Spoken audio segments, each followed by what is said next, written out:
Hi, this is Brandon Long, and today we're going to be talking about drawing trees. And I'm coming to you today from the Art Center of the Bluegrass in Danville, Kentucky. The trees that I'm going to be drawing today are based on Vincent van Gogh's trees. I really love his style. Here's a tree that I drew earlier, just to kind of show an example of what we're going for. And let's go ahead and get started here. Now keep in mind that this drawing is sped up. Now one of the things you want to do when you hold your pencil, you don't want to hold it up close like this. You want to choke back on it, like way back on your pencil.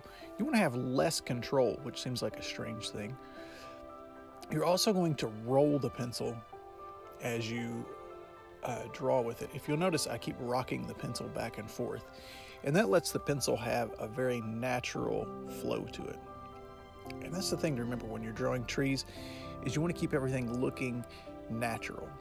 If you go about it trying to be too logical, you'll plan everything out and it will look like the tree was built by a committee or something. But you want to try to keep everything as loose as you can. Notice I'm rocking the pencil here.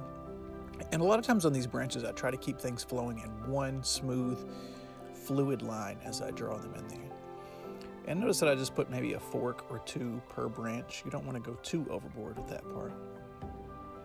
And keeping your pencil choked back and rocking it back and forth will give you those natural, organic limbs that you're looking for. And for this first part, I'm drawing kind of light. I would be normally drawing a little bit lighter than I'm even drawing right here, just to fill it in. But what I'm doing now is I'm going back over these lines a little bit darker. And this is the part where you can decide which lines you want to keep, which ones you want to modify. If you want to, you could erase some of these lines if you feel like you made a wrong choice there. And the main thing is to keep it looking natural. Now with trees, it's tempting to go and try to look at a photograph of a tree.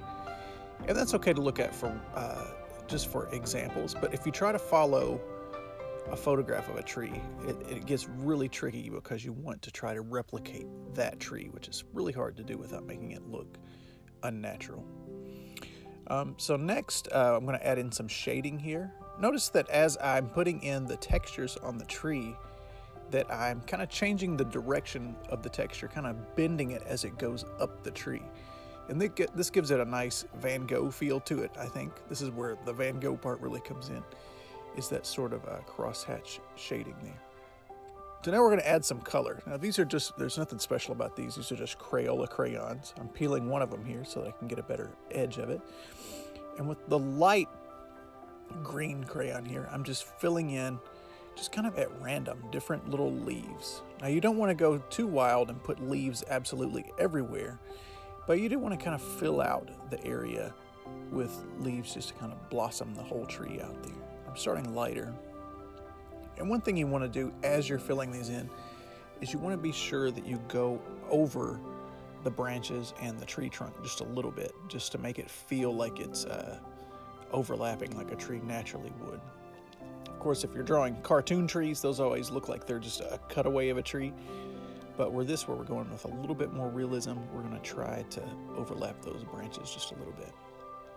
Now I'm going in and adding just a little bit of a darker green. You could also add some browns or some yellows to this, or if you wanted to do a fall tree, you could go with a completely warm color palette there if you wanted. I'm just adding in a few little dots and dashes there. And as I was doing this, I was thinking a lot of David Farmer, our artist in residence at the Art Center of the Bluegrass, and just kind of adding some of these all over the place here. And again, you don't want to be too meticulous and you don't want to plan too much. Just keep moving around and filling those in. All right, so I think we're just about done. And that's how I draw a tree. I hope you enjoyed it. Thank you.